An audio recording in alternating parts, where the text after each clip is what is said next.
வணக்கம் tech support. இன்றைக்கி அதை பற்றி பார்க்க போகிறோம் அப்படின்னு பார்த்தீங்கன்னா, உங்களுடைய முதலமைச்சர் மருத்துவ காப்பீட்டு திட்டம் எப்படி அப்ளை பண்ணுறது, அதுக்கு என்னென்ன தகுதிகள் அப்படின்னு சொல்லி இந்த வீடியோவில் பார்ப்போம். அது மட்டும் இல்லாமல் இந்த வீடியோவில் இதுக்கு தெளிவான இன்ஃபர்மேஷன் எல்லாமே கொடுத்துப்போம். நீங்கள் ஃபுல்லாகவே பாருங்கள், ஓகேங்களா? இத்திட்டத்தின் பயன்பாடு நீங்கள் தகுதியானது என்னென்னு பார்த்தீங்கன்னா, உங்கள் ஆண்டு வருமானம் 1,20,000 இருக்கணும்.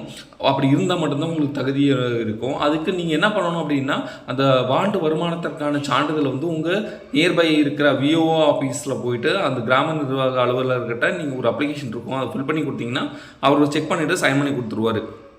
ஓகேங்களா?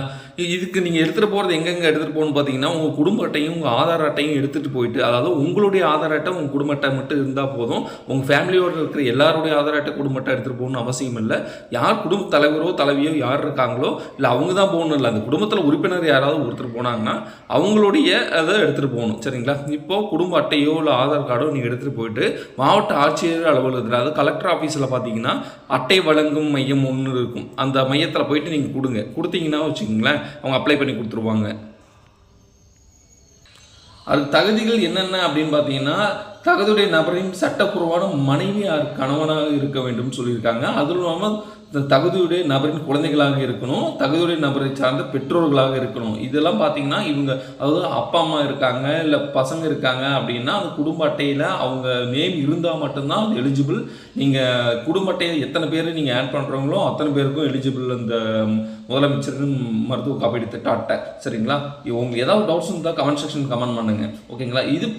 இனிமேல் என்ன நான் சொல்ல போகிறேன் அப்படின்னு பார்த்தீங்கன்னா, ஒவ்வொரு குடும்ப அட்டையிலையும் எத்தனை பேர் இணைச்சிருக்கீங்க, அவங்களுக்கு எவ்வளோ மருத்துவ காப்பீடு நீங்கள் பயன்படுத்திருக்கீங்க அப்படிங்கிற டீட்டெயிலில் தெளிவாக அந்த வீடியோவில் பார்ப்போம். நீங்கள் அப்ளிகேஷன் எப்படி அப்ளை பண்ணுறது அப்படிங்கிறத பார்த்துட்டோம். இப்போ அட்டை டவுன்லோட் செய்தபடி உங்களுடைய ஒதுக்கப்பட்ட தொகை எவ்வளோ அப்படின்னு பார்த்து எவ்வளோ பயன்படுத்தி இருக்குங்கிறது பார்த்துடலாம்.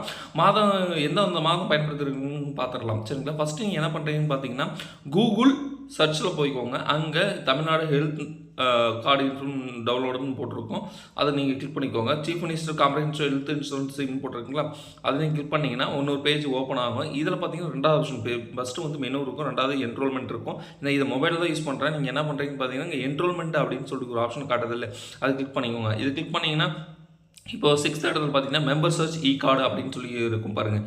அந்த இடத்துல மெம்பர் சர்ச் இ கார்டு இருக்குல்ல, அதை கிளிக் பண்ணிங்கன்னா இன்ஸ்ட்ரக்ஷன் இருக்கும். இன்ஸ்ட்ரக்ஷன் நம்ம தேவையில்லை, மறுபடியும் அந்த மெம்பர் சர்ச் இ கார்டு மேலே இன்னொரு டைம் கிளிக் பண்ணுங்கள்.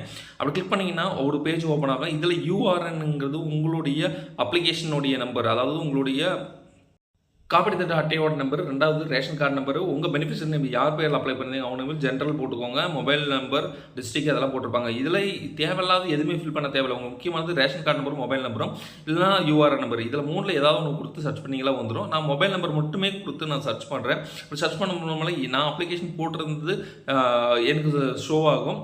இப்போ நீங்கள் அப்ளிகேஷன் பண்ணியிருந்தீங்க, எனக்கு இது அப்ரூவ் ஆகிடுச்சு. நீங்கள் எப்படி அப்ளிகேஷன் போட்டதை எப்படி வியூ பண்ணி பார்க்குறதுங்கிறது பார்க்கலாம். இப்போ பாலிசி நம்பர்னு சொல்லி இருக்கு இல்லைங்க, அதை கிளிக் பண்ணிங்கன்னா உங்களுடைய டீட்டெயில் ஃபுல்லாகவே எடுத்துகிட்டு வரும். இந்த அப்ளிகேஷன் என்ன ஸ்டேட்டஸ் முதற்கொண்டு அதில் எடுத்துகிட்டு வந்துடும். எனக்கு ஏற்கனவே அப்ரூவ் ஆனதுனால எனக்கு கிளைம் எவ்வளோ பண்ணியிருக்கேன் அப்படிங்கிற டீட்டெயில் வரும். என்னுடைய டோட்டல் அமௌண்ட் எனக்கு எவ்வளோ அமௌண்ட் அலகேட் பண்ணியிருக்காங்க அப்படிங்கிறது டோட்டலாக வந்துடும்.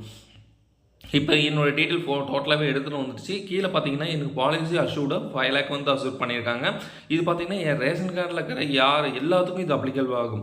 இப்போ மொத்தம் 5 லட்ச ரூபா எனக்கு கொடுத்துருக்காங்கன்னா என் ரேஷன் கார்டு நம்பரில் யார் பேர் நினச்சிருக்கணும் உங்களுக்கு மொத்தமாகவே 5 லட்ச ரூபா அப்ளிகபிள் ஆகும். எனக்கு பேலன்ஸ் ரிமைனிங் அமௌண்ட் எவ்வளோ இருக்குன்னு போட்டிருக்காங்க, 5 lakh போட்டிருக்காங்க. இப்போ பார்த்தீங்கன்னா பீரோ அப்படின்னு சொல்லி கீழே மெம்பர் டீட்டெயில்ஸ்னு ஒன்று இருக்கும். மெம்பர் டீட்டெயில்ஸ் பார்த்தீங்கன்னா என்னுடைய டீட்டெயில்ஸ் ஃபுல்லாகவே கீழே ஷோ ஆகும்.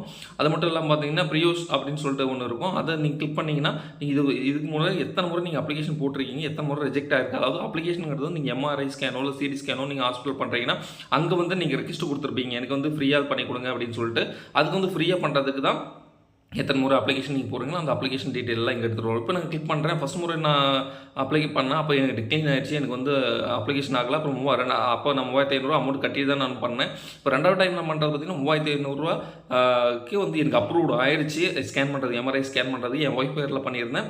இப்போ அடுத்தது பார்த்தீங்கன்னா 3வது முறை நீட் மோர் இன்ஃபர்மேஷன் போட்டாங்க. என்ன ரீசன்னா அது டாக்குமெண்ட்ஸில் அட்டாச் பண்ணாமல் விட்டுட்டேன், அதனால் நீட் மோர் இன்ஃபர்மேஷன் போட்டாங்க. எனக்கு ஒரே ஒரு டைம் எனக்கு அப்ரூவ் ஆயிருக்கு. நீங்கள் பார்த்தீங்களே தெரியும், ஒரே ஒரு டிக்ளைனு அப்ரூவ்டு ஒரே ஒரு டைம் தான் ஆயிருக்கு.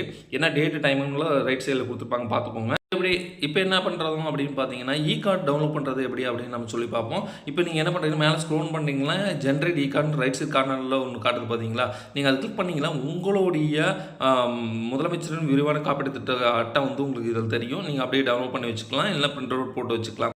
நான் கூறிய இன்ஃபர்மேஷன் உங்களுக்கு யூஸ்ஃபுல்லாக இருந்திருக்குன்னு நினைக்கிறேன். தேங்க்யூ ஃபார் வாட்சிங்.